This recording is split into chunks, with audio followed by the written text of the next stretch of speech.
అత్తగారంటే అమ్మలా ఉండాలి తప్ప పెత్తనం చూపించి అధికారిలా ఉండకూడదు. బొమ్మరిల్లు మౌన పోరాటం, మౌన పోరాటం. మురారి, త్వరగా రా. నక్షత్ర, ఇక నుంచి ఇంట్లో వంట పనులు, ఇంటి పనులు అన్నీ నేనే చేస్తాను. మొత్తం అందరికీ వండి పెడతాను.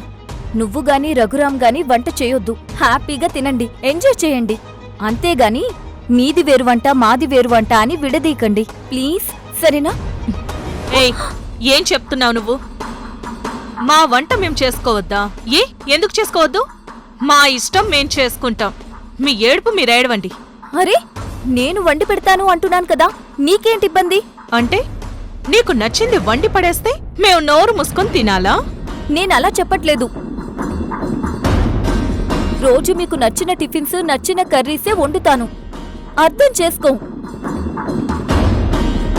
మనం వేరువేరుగా వంటలు చేసుకుంటే అత్తయ్య చాలా బాధపడుతుంది. మీ అత్తయ్య బాధపడితే నేనేం చేయాలి? ప్లీజ్ నక్షత్ర, అలా అనొద్దు. అత్తయ్య మనిద్దరికీ అత్తయ్యే కదా. కాదు, నా మంచి కోరని ఆవిడ నా అత్త కానే కాదు. నా అత్త సువర్ణే. నీ అత్త కోసం నేను వంట చెయ్యను. నా కోసం, నా మొగుడి కోసం మాత్రమే చేసుకుంటాను. ఇంట్లో 2 వంటలు పెడితే మన 2 జంటలు విడిపోయినట్టవుతుంది. ఎంతో ప్రేమాభిమానాలతో ఉండే ఆ అన్నదమ్ముల్ని మనం విడదీసినట్టవుతుంది. విడదీసినట్టేంటి? ఖచ్చితంగా విడదీస్తున్నాను. నక్షత్ర, ఎస్, నేనే నా మొగుడి నాశనం కోరుకునే ఈ ఇంటి నుంచి, ఈ మనుషుల నుంచి నా మొగుణ్ణి విడదీసి తీసుకెళ్లిపోతున్నాను. తీసుకెళ్లిపోతున్నావా? ఎస్, మేం మీ నుంచి విడిపోతున్నాం. మేమీ ఇంట్లో ఉండేది, నేను వండేది ఇంకా 2 రోజులే. 2 రోజుల తర్వాత నేను, మురారి, మా మామయ్య వేరు వెళ్ళిపోతున్నాం. ఏంటి, మీరు వేరు వెళ్ళిపోతున్నారా? అవును, ఆల్రెడీ మంచి ఇల్లొకటి చూసేశాను. అడ్వాన్స్ కూడా ఇచ్చేశాను. ఎల్లుండి చాలా మంచి రోజు. మేం వెళ్ళిపోతున్నాం. అత్తయ్య దీనికి ఒప్పుకోదు. ఆవిడెవరు ఒప్పుకోవడానికి? అసలు ఆవిడకెవరు చెప్తున్నారు? అంటే అత్తయ్యకి చెప్పకుండానే మీరు వెళ్ళిపోతారా? లేదంటే ఆవిడికి చెప్పి ఆవిడ ఆశీర్వాదం తీసుకొని వెళ్ళాలా? మా చావు కోరుకునే మనిషికి ఇన్నాళ్ళు మేమిచ్చిన మర్యాద, చేసిన సేవలు చాలా ఎక్కువ. ఇంకా చేయాల్సిన అవసరం మాకు లేదు. నక్షత్ర, అనవసరంగా పిచ్చి పిచ్చిగా మాట్లాడొద్దు. తనేం తప్పుగా మాట్లాడలేదు.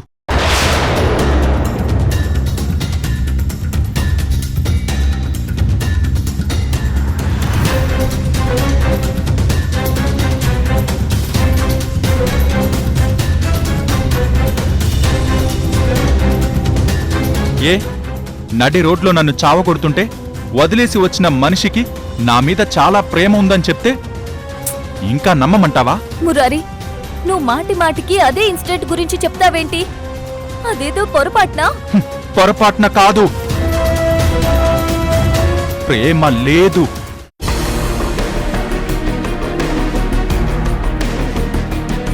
అమ్మకి నా మీద అస్సలు ప్రేమ లేదు. ఆవిడ ఇన్ని రోజులు నా మీద చూపించింది ప్రేమ కాదు, నటన. తప్పు మురారి, నువ్వనుకునేది తప్పు. నక్షత్ర నిన్ని ఇంటి నుంచి వేరు చేయడానికి ఆ సువర్ణతో కలిసి ప్లాన్ చేసి. నక్షత్ర ప్లాన్ చేయలేదు.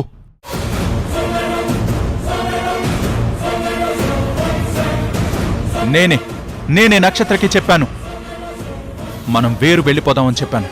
మురారి, నువ్వు? ఎస్, నేనే చెప్పాను.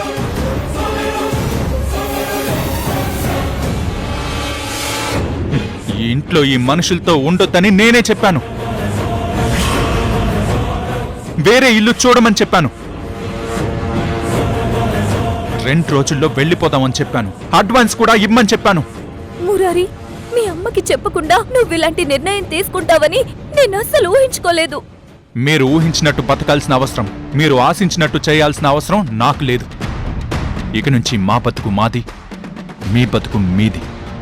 అమ్మా నక్షత్ర, ఆ ఇంటికి కావాల్సిన సామానంతా బుక్ చేసి వచ్చాను. ఫర్నిచర్ ఉంది కాబట్టి అవేమీ మనం కొనక్కర్లేదు. ఇందాక ఇంటి ఓనర్ ఫోన్ చేసింది, ఇల్లు క్లీనింగ్ చేయించేసిందంట. ఒకసారి వచ్చి చూసుకోమంది. నేను వెళ్ళి చూసొస్తాను. మావయ్య ఆ, టిఫిన్ చేసి వెళ్ళు. ఆ, టిఫినా? కూర్చో మావయ్య. సరే పెట్టు. మురారి నువ్వు రా కూర్చో. ఓకే, ఆ, త్వరగా పెట్టు. ఇప్పటికే చాలా టైం వేస్ట్ అయింది. త్వరగా తినేసి ఆఫీస్కి వెళ్ళాలి. అరే నక్షత్ర, ఇది ఎవరు చేశారు? నేనే చేశాను మురారి.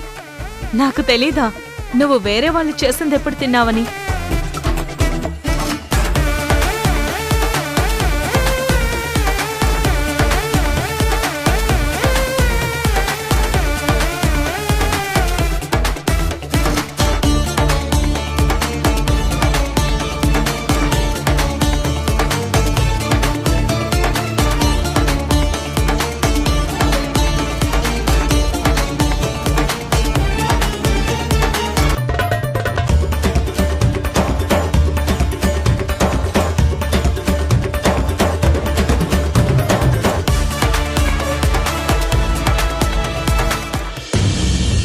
మహేంద్ర గారు, ఏం జరిగినా ఫోన్లో చెప్పడమో మన ఆఫీస్లో మీటింగ్ పెట్టడమో చేసేవాళ్ళు. కానీ మీరిద్దరూ కలిసి నా ఆఫీస్కి వచ్చారేంటి? విషయం చాలా పెద్దదై ఉంటుంది. యువర్ రైట్ మిస్టర్ సదాశివ గారు. మేము వచ్చిన పని చాలా చాలా ఇంపార్టెంట్ అయింది.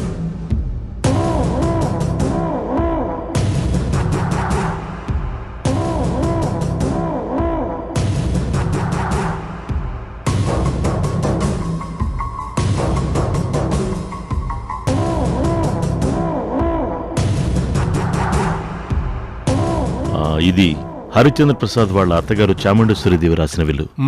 అదొకసారి చదవండి.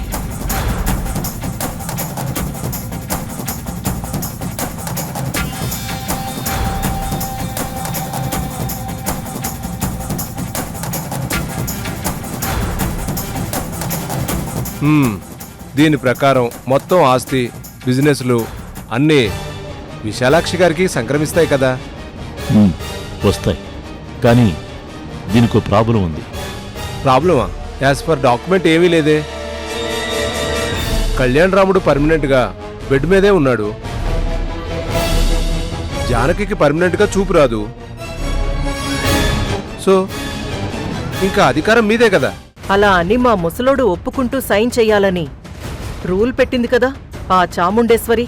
బిజినెస్లన్నీ చూసుకోవడానికి క్యాపబుల్ పర్సన్ ఎవరూ లేనప్పుడు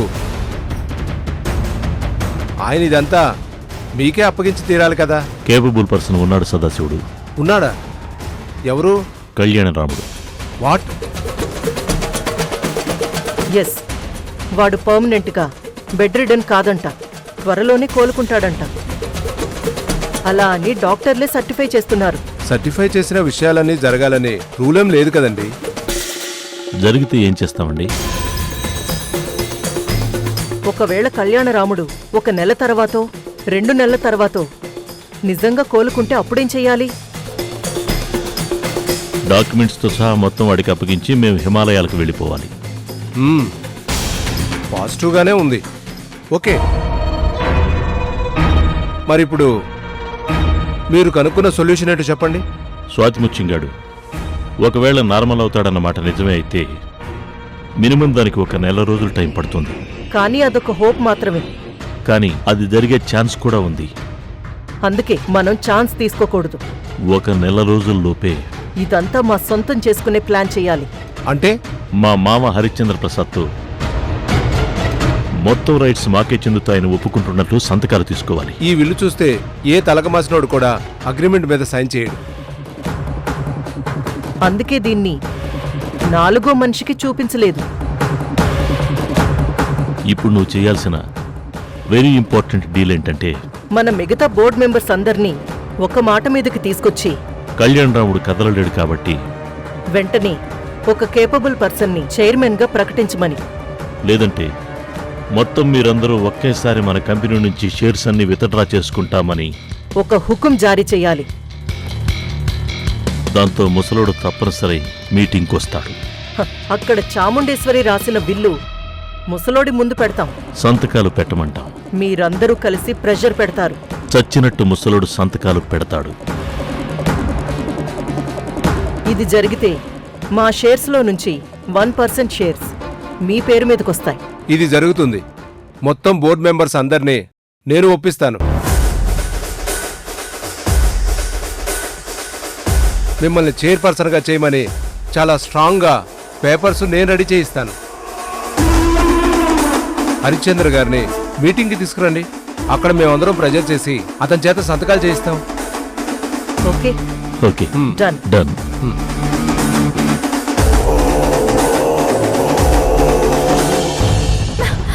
అత్తయ్యా! ఛ! అవంతి, ఏమైందమ్మా? ఎందుకు బాధపడుతున్నావు? నక్షత్ర ఏదో దుర్మార్గం చేయబోతుందని చెప్పాను కదత్తయ్యా, చేసేసింది. తను చేయాల్సిందంతా చాలా క్లియర్గా చేసేసింది. ఏం చేసింది అవంతి? తను మురారితో కలిసి ఈ ఇంటి నుంచి వేరే ఇంటికి వెళ్ళిపోవడానికి మొత్తం రెడీ చేసేసింది. ఏం చెప్తున్నావు అవంతి? అవునత్తయ్యా, 2 రోజుల్లో వాళ్ళిక్కడి నుంచి వెళ్ళిపోతారంట. రఘురామ్ ఆల్రెడీ ఇల్లు చూసి పెట్టాడంట. వీళ్ళ ఇంటికి అడ్వాన్స్ కూడా ఇచ్చేశారంట. నువ్వేం కంగారు పడకు అవంతి, నేను మురారితో మాట్లాడతాను. వాడు ముక్కు మీద ఎంత కోపంగా ఉన్నా దుర్గక్క అంటే ఇష్టం, దుర్గక్క మాట అంటే గౌరవం ఉంది. ఖచ్చితంగా దుర్గక్కలా చెప్తే వాడు నక్షత్రాన్ని ఆపేస్తాడు. వేరు వెళ్లాలన్న నక్షత్ర ఆలోచనల్ని కూల్చేస్తాడు. నీకు తెలీదత్తయ్యా, అసలు వేరు వెళ్లాలన్న ఆలోచన చేసిందే మురారి. ఏంటి? లేదు, నక్షత్ర అలాగే చెప్తుంది. మురారి అలాంటి ఆలోచనే చెయ్యడు. అవునత్తయ్యా, నక్షత్ర ఈ విషయం చెప్పగానే మురారితో నేను మాట్లాడాలనుకున్నాను. కానీ మురారియే నాతో చెప్పాడు. ఏమని? వేరే ఇంటికి వెళ్ళిపోదామని మురారే నక్షత్రకి చెప్పాడంట. మురారే ఆ ఇంటికి అడ్వాన్స్ కూడా ఇచ్చాడంట. అవునత్తయ్యా, మురారి చాలా స్ట్రాంగ్ గా ఫిక్స్ అయ్యాడు ఈ ఇంట్లో నుంచి వెళ్ళిపోవాలని. చెప్పుడు మాటలకి చాలా పవర్ ఉంటుందమ్మా. ఆ మాటల ప్రభావం పడితే దేవుణ్ణే అడవుల దారి పట్టించొచ్చని ఎన్నో వేల సంవత్సరాల క్రితమే మనకి రుజువైంది. ఇప్పుడు ఆ చెప్పుడు మాటలు ఒక మనిషి మనసుని ఈ ఇంటి నుంచి వేరు చేయలేవా? అవునత్తయ్యా, నువ్వు చెప్పేది కరెక్టే. ఇదంతా నక్షత్ర చెప్పుడు మాటల ప్రభావమే. లేదంటే మురారికి అసలు ఇలాంటి ఆలోచనే వచ్చేది కాదు కదా. అందుకే ముందు నేను మురారితో మాట్లాడి వాడి మనసుని మార్చి ఈ నిర్ణయం మార్చుకునేలా చేయాలి. కానీ అత్తయ్య, మురారి నీ మాట వింటాడా? నువ్వే చెప్పావు కదా నాకు దుర్గక్కకి ఉన్న తేడా ఏంటో. మనమిది జరుగుతుందా అన్న దగ్గరే ఆగిపోతున్నావు. దుర్గక్క ఒక ప్రయత్నం చేస్తే పోయేదేముందిలే అని మొదలు పెడుతుంది. గెలుస్తుందని నువ్వే చెప్పావు కదా. ఇప్పుడు నేను ప్రయత్నం మొదలు పెడతాను. కానీ ఫలితం ఓటమైతే? మనం దానికి భయపడమే పెద్ద ఓటమి. మురారిని ఎక్కడికి వెళ్ళివ్వను. పద, వెళ్ళి మాట్లాడదాం. రా. మీరు నాతో మాట్లాడతారా? ఏం మాట్లాడాలి? మురారి గురించి. మీ బాధ నాకు అర్థమైంది. కానీ నన్నేం చేయమంటారు?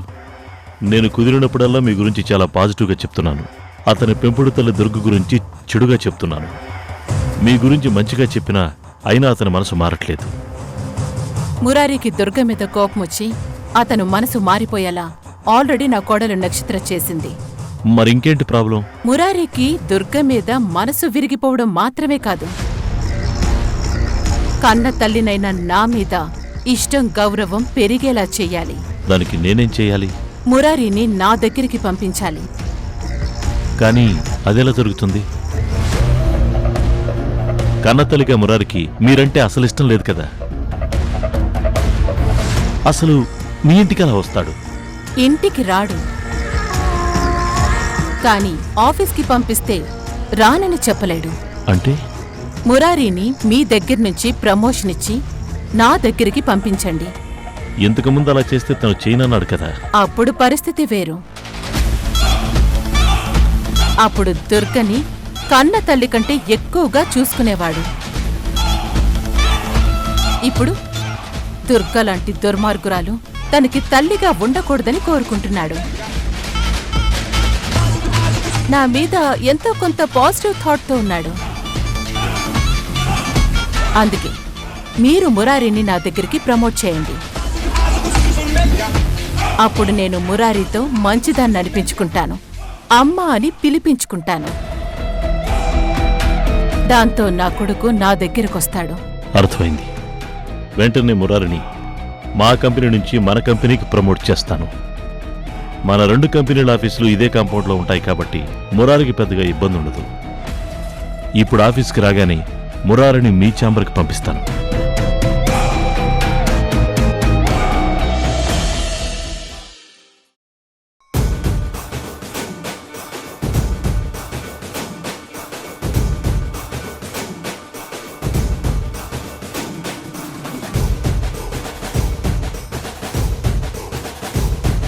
మేం వెళ్ళిపోతున్నాం. ఏంటి వెళ్ళిపోతారా? మళ్ళీ ఇంటికి తిరిగి రారా? వచ్చేటట్లయితే వెళ్ళొస్తామని చెప్పేవాణ్ణి కదా. ఏంట్రా శాశ్వతంగా ఇంటిని వదిలి వెళ్ళిపోతున్నట్టు అలా మాట్లాడుతున్నావేంటి? మురారి మాటలకి అర్థం అదే కదా. నక్షత్ర, మేము నిన్నే అవంతికి చెప్పాం ఈ ఇంటి నుంచి వెళ్ళిపోతున్నామని, వేరే ఇల్లు చూసుకున్నాం, అడ్వాన్స్ కూడా ఇచ్చేసామని. నువ్వు మాట్లాడకు నక్షత్ర.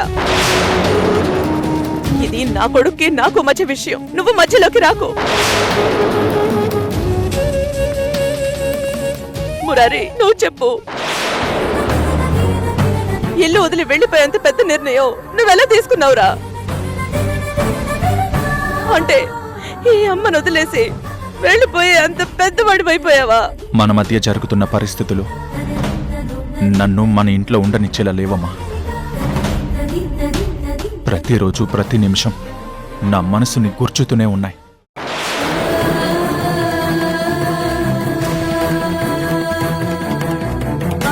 అందుకే నేనిక్కడ ఉండలేనని నిర్ణయించుకున్నాను. ఈ ఇల్లు వదిలిపోవాలని నిర్ణయించుకున్నాను. రే, నిన్నంతలా బాధించే పరిస్థితులు ఏమున్నాయిరా? అసలు ఇదంతా జరగడానికి కారణం ఎవరు? నేనా? నిన్నంతలా బాధించే పని నేనేం చేశానో చెప్పరా? ఇంత పెద్ద నిర్ణయం తీసుకుని అమ్మ బాధని కూడా పట్టించుకోకుండా వదిలి వెళ్ళిపోయేంత తప్పు నేనేం చేశానో చెప్పు.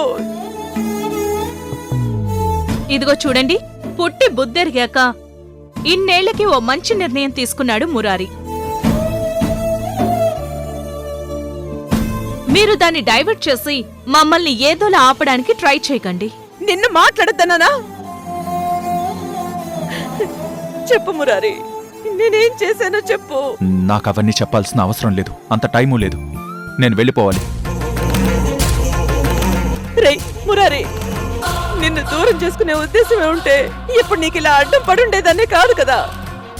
నువ్వు ద్వారకా కలిసి నా కళ్ళ ముందే ఉండాలని కోరుకున్నాను గాని ఏ రోజైనా మిమ్మల్ని వేరు చేసి మాట్లాడానా? నాకెప్పుడు 2 కొడుకులని ఊరంతా చెప్పుకున్నాను కదరా.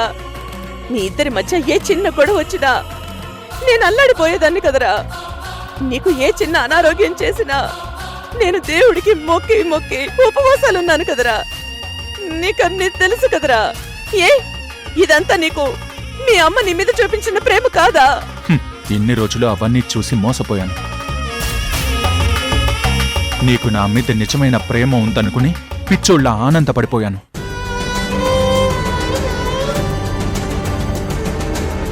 లేదు, ఇప్పుడు నా కళ్ళు తెరుచుకున్నాయి. ఇప్పుడు నీకు కళ్ళు తెరుచుకోలేదురా.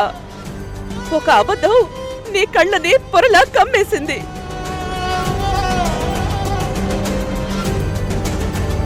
అందుకే నిజాలు నీకంటే కనిపించడం లేదు. నక్షత్ర ఏం చెప్తుందో అదే నీకు నిజంగా కనిపిస్తోంది.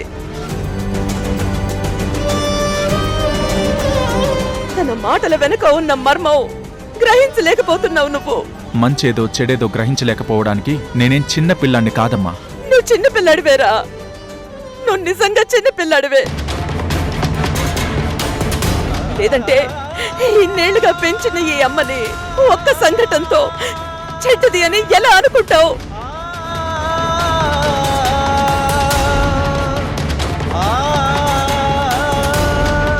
ఒక్క పొరపాటుని నా నేరంగా మార్చి నక్షత్ర చెప్పిన వాటికి ఎందుకు కొడతావు? ఆ కథ చుట్టూ వాళ్ళు నా అబద్ధానికి తలూపి ఈరోజు ఇల్లదిలే వెళ్ళిపోవాలి అని ఈ నిర్ణయం ఎందుకు తీసుకున్నావు? నిజమేదో అబద్ధమేదో తెలుసుకున్నాను, అందుకే వెళ్ళిపోతున్నాను.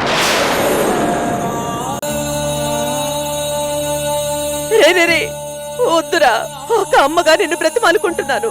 నువ్వు వెళ్ళొద్దురా, దయచేసి నా మాట వినరా. నువ్వు వెళ్ళిపోతే ఈ అమ్మ బతకలేదురా, ఉండరా. ఇదిగో నీకు దండం పెడతాను.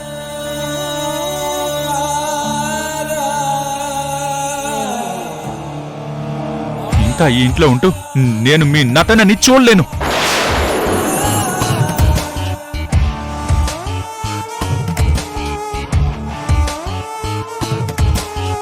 ఈ టార్చర్ నాకొద్దు. నన్ను ప్రశాంతంగా బతకనివ్వు, నన్ను వెళ్ళనివ్వు. తప్పుకో. లేదు మురారి, నువ్వు వెళ్ళడానికి వీల్లేదు. నేను వెళ్ళి తీరుతానమ్మా. నువ్వు వెళ్ళిన మరుక్షణం ఈ ఇంట్లో మీ అమ్మ సావు ఉంటుందిరా.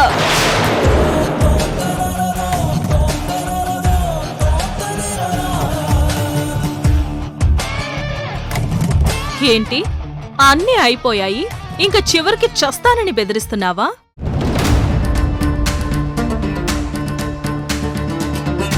మురారి, నువ్వు ఆవిడ మాటని నమ్మకు. నిన్ను ఎమోషనల్ బ్లాక్మెయిల్ చేసి ఎలాగైనా మనల్ని ఆపేయాలని చూస్తుంది ఈవిడ.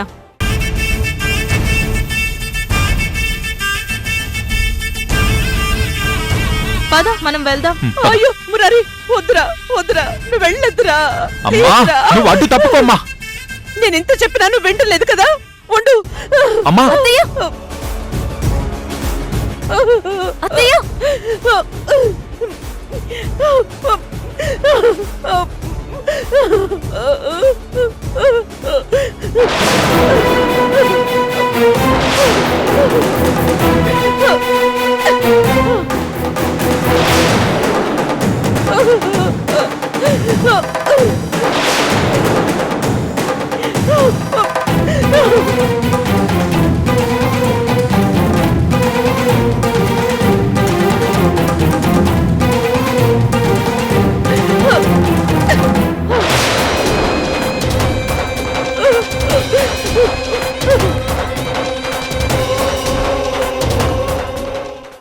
ఈ రోజు నా పుట్టినరోజు, నన్ను ఆశీర్వదించండి. దీర్ఘాయుష్మాన్ భవ. మీ జోడీ చాలా బాగుంది. మీ ఇద్దరి జంట కన్నుల పంట. మీకు త్వరలోనే పెళ్ళవుతుంది. అవునా? మీ ఇద్దరికి 12 పిల్లలు పుడతారు.